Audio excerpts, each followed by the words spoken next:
Everybody, what's going on? I'm Fabian for Liberty. FabianForLiberty.com is the website, and this video I'm going to break down proof of the alliance between the U.S. and ISIS. Now, I said this now about 3-4 months ago, and of course, there was a tremendous amount of ridicule. I didn't know what I was talking about. When oftentimes, as I pointed out on the Fabian Calvo show today, which is my daily podcast, and that link is down below for you to listen to. You could always listen to it off the website as well. I pointed out that now the New York Times is coming out and basically addressing alternative media reports of weaponized Ebola as a way to basically stop the tide of people waking up. Now, I'm not saying that this particular strand of Ebola has been weaponized. I personally do believe that, but I'm not saying you need to believe that or that I have proof of that. That's my opinion. But whether or not Ebola has been weaponized, I mean, that's a matter of fact. It's just, I mean, look it up and do your own research and just study the experiments that have been done in Fort Detrick in the United States, the epicenter of bioweapons in America, period.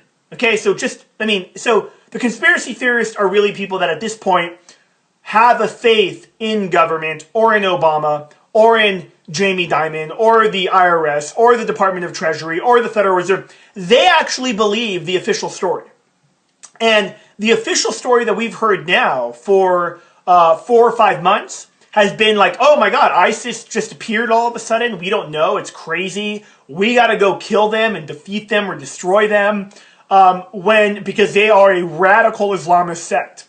Well, reconcile, or how do they reconcile that with the fact that the same people that run this criminal, illegitimate government have been the same people that told us that we need to go in and topple secular regimes like Bashar al-Assad in Syria, who has been fighting against ISIS.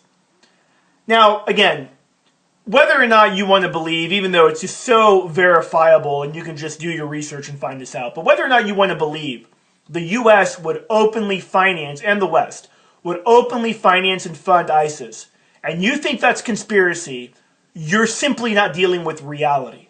Because there are so many whistleblowers, open sources on this that prove this. The so-called Syrian rebels are really elements of Al-Qaeda, and ISIS, in essence, is a spin-off of Al-Qaeda.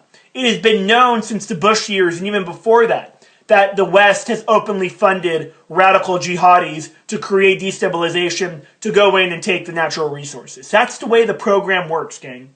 But over the weekend, there was a report by the Daily Beast, a left-wing globalist propaganda outlet, with an exclusive story saying U.S. humanitarian aid is going to ISIS.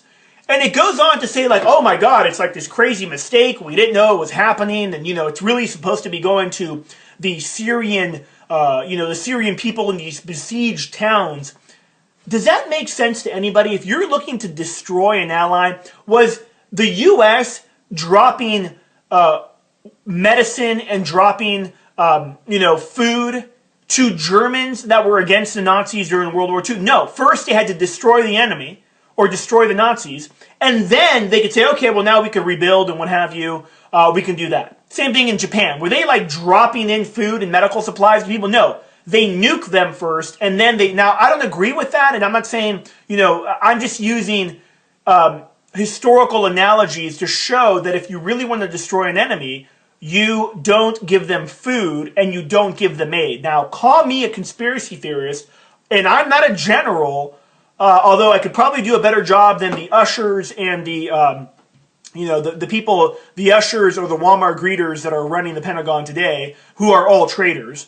But I don't think you give your enemy aid and comfort. But this government has a real track record of aiding and abetting ISIS. Here's another story that came out over the weekend, or I think Friday, which is ISIS is now training Iraqi pilots that have basically left the Iraqi Air Force, whatever that looks like, and they're teaching them how to fly jets, MiGs, Russian jet fighters that they sold from, or that they took from Bashar al-Assad. And here I'm thinking, okay, so we're spending, in these unprecedented coalition of airstrikes, we're spending $1 million, $2 million, $3 million per missile to take back a 1978 Toyota pickup truck with a 50 cal on top that's worth maybe $7,000. Why aren't we taking out the jets? Why aren't we taking out the Abrams tanks? Why, if we really wanted to defeat ISIS, which I don't even think we should be over there fighting anything because we funded them, I don't trust this criminal government, and I don't want them fighting any war in the name of the American people, period. We can't even control our borders. Ladies and gentlemen, we can't even stop the outbreak of Ebola in America. We can't stop an intruder from jumping the fence at the White House and not having the freaking alarm on at the White House, and the guy running through the halls of the White House with the knife. We can't stop that, or I shouldn't say we. This government can't stop that. But we're supposed to believe that they could somehow defeat an enemy that they've created? Does anybody believe this anymore? I'd love to hear your feedback on this. I'm Fabian for Liberty. The website, again, is fabianforliberty.com. Thanks for listening. I'm out.